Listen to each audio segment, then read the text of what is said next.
Hi, I'm Kalashian for Live and Invest Overseas, and today we're going to take it back to the basics about Spain. So this is a little 101 session on everything to know about moving to Spain, because Spain is so much more than just the sunshine and the sangrias. It is one of Europe's top destinations for expats, retirees, and global citizens and investors, and it's very clear once you get to know a bit about this country why thousands of expats have chosen to call Spain their new home. In this video, we will break down the basics of relocation in Spain. So first of all, let's remind ourselves why we want to look at Spain at all. Geographically, culturally diverse, this country has a myriad of lifestyle options and opportunities, from historical to modern, cosmopolitan to rural, mountain to island to beach, and much more in between. There are customizable climate options depending on where you locate in the country: the south coast, the northern coast, the middle of the country. There are deserts in the Zaragoza region. There are the Pyrenees on the border with France. And there's just so much that you can do to choose your climate, between the altitudes that you can choose from, as well as the actual locations within the country. And there's so many little places in the country that have microclimates that might shock you. So you might actually be surprised at the extent of four seasons that you would get in some of the more southerly cities, for example, that you might expect would just be sunny year-round, hot year-round, and they actually do experience a bit of winter. Although I say winter, it's probably not the winter that most people expect. It's probably much more mild and temperate. If you're on the northern coast, things are much chillier, especially in the winter, and much wetter. It's very rainy on that coast, but it never gets to the point where you're going to need a parka or, be shoveling snow. If you go up to the Pyrenees or the Sierra Madre Mountains and you're living in an altitude, of course, that's something that you might contend with. And if you want to live in the mountains or near the mountains, that means you're also able to enjoy skiing when it's in season. So many lifestyle options and climate options as well to pair with your lifestyle. The historic old world living is what draws most people to a life in Europe. It's why I love Europe, why I live in Europe. But in many cases, you often have to trade the historic, the charming for the convenience factor or good infrastructure. And that's not the case throughout most of Spain. Of course, this is speaking very broadly, very generally, but you can live in a historic city in Spain that still has great public transportation, lovely maintained roads, sidewalks, great healthcare, the internet, the electricity, the water quality. These are all things you can take for granted throughout the country. So it's nice to know that there's that basic level foundation of very good infrastructure here throughout the country. The low cost of living is another reason that people have been coming to Spain for decades, dare I say a century now. Typically, it's thought that the Iberian Peninsula, so this includes Portugal and Spain, statistics show it's about 30% cheaper than the rest of Western Europe to live there. So this goes for food costs, rental costs, and the basics of monthly budget. Where you might see things getting a little bit more expensive than you might be used to is in gas. Gas prices are much more expensive in Europe than they are in America, for example. So gas can cost you a little more, but remember that you're not necessarily commuting every day. You're probably not going to be driving nearly as much as you are in your current life. Everything in Europe is much more compact. You don't necessarily need a car. If you're living in a big city, for example, you might not want a car at all. Valencia, Barcelona, Madrid, any real major city in the country is going to have excellent public transportation. So unless you're doing a lot of road tripping around, or unless you live in the countryside in a rural area, you might not even want a car, and that will save you quite a few expenses as well as gas. The cost of healthcare is going to be much, much lower than in the United States, as are many amenities like phones, cable, internet, these kinds of things.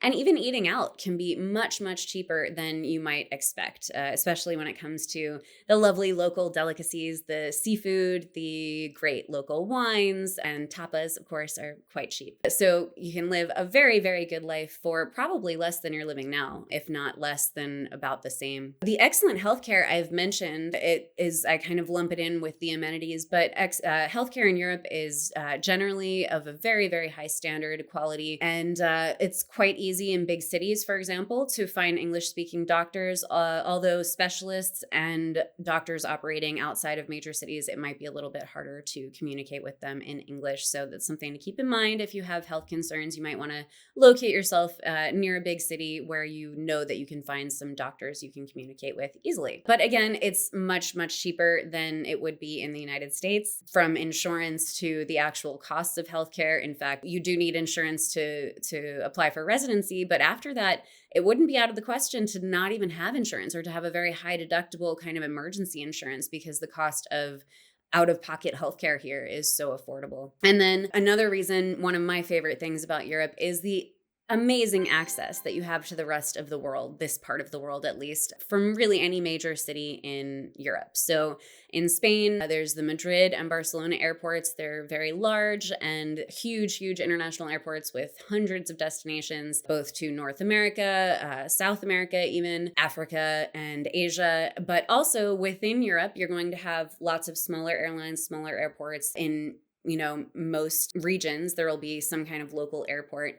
And from those, you can get quick, cheap flights to elsewhere in Spain, to Portugal, to France, Italy, Greece, the UK, you name it. And you can probably find a very affordable flight on a low-cost European airline. And as long as you're not taking a lot of luggage, they do stay low cost. If you manage to travel with a backpack or a single little duffel, then you can really make the most of those cheap flights. So from Spain, you have easy access to Europe, the rest of Europe, Northern Africa, North America, even, as I mentioned, by plane, but also by rail. Spain is a very, very well-connected country in terms of its rail network. So you could go to France, for example, from Barcelona. It's about a 3-hour train along the coast. It's a beautiful train ride to Montpellier. So you can not only get around the country, but you can actually leave the country as well. And within each city, as I mentioned, there's going to be excellent public transportation. So easy access is one of those things that it comes in many tiers, both local access, country access, but also regional access.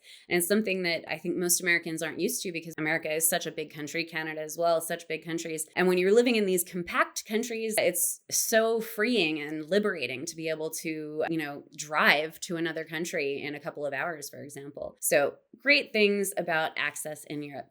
So let's get into the basics, some of the administrative basics. So when it comes to residency visas, most people are going to opt for the non-lucrative residence visa, the NLV, non-lucrative visa. And what that requires basically is simply proof that you earn enough money to keep you in Spain without becoming a burden to the state. So for 2025, that is 2,400 euros per month, plus 600 euros for each dependent. And this is valid for 1 year. It's renewable every 5 years. The digital nomad visa is another option that's a bit more recent. It's becoming a popular alternative. If you are a remote worker, you could prove that you earn 2,762 euros a month for 2025, plus 346 a month per any dependent, and be able to live in Spain. Those are currently year-long visas as well. There's also an entrepreneur visa if you're looking to start a business. It doesn't require any fixed investment amount, but it focuses on innovative business plans and job creation. So you would have to make an investment into a local company, a business, and hire people. If that's something you're interested in, that's a good option. I've mentioned the healthcare. There's the public and the private health systems that work in tandem. Retirees usually use private insurance for access to private facilities, and complete care for a 68-year-old is about 155 euros per month. So quite affordable. The ease of access I've mentioned, there are the 2 international flight hubs in Madrid and Barcelona with just hundreds of flights. These are massive airports. But as I mentioned, there are also these many low-cost European airlines that operate in secondary cities out of much smaller airports. So good to pay attention to your location and what airports might be around you if you're looking to relocate to Spain. So before I get into some more notable things about Spain and the pros and cons of living in Spain, I just want to remind you that I'm just touching on the basics here. These are really generalities, but if Spain is appealing to you for retirement, for digital nomading, for investment, for any version of expatting, you should really consider joining us for our Live and Invest in Spain conference, which is taking place next week, to get to know Spain in person, but from a distance. So you'll get to hear from people who actually live here and learn much more about each of the topics that I'm just touching on briefly in this video. I am currently packing my bags. I will be there in person next week, along with dozens of our local experts and expats, and I hope to see you there as a virtual attendee, perhaps even a live attendee if you've already bought your ticket. So learn more about how to join us from the comfort of your own computer here, and make sure that you give it some thought, because it's a really great program to be able to access access virtually. So let's get into some of the notables about Spain. This is the most popular expat and second home destination in Europe. It's home to about 7.2 million expats, of which about 57,000 are thought to be American. It has the third best connectivity in Europe. It has the most restaurants on the world's best list, or at least it has. In 2023, for example, it had 6 out of the total list, which is more than any other country. And these lists change every year, but it's always has a few in the top 10 and tends to have more on the list than any other country. It has the 4th most UNESCO sites in the world at 50. This is after Italy, Germany, and France. It has the 7th best healthcare in the world, according to the World Health Organization, the 7th highest life expectancy in the world at 83.99 years, excellent infrastructure that has mostly been constructed in the last 30 years, meaning it's all very new and up to date. The rail network here is the 2nd highest number of miles of high-speed rail in the world after China. So that's quite a claim to fame. It's been named the safest country in the world for Brits and British tourists, British expats. And Malaga was recently named the 2nd best city in the world, according to one expat survey. So there are so many little accolades that you could collect for Spain and many of its cities. Valencia has more accolades than I could list. The list would be longer than my arm, but just a few of the reasons why Spain tops the list for so many people. So let's look at the pros quickly. The affordable cost of living, the geographic and climatic diversity,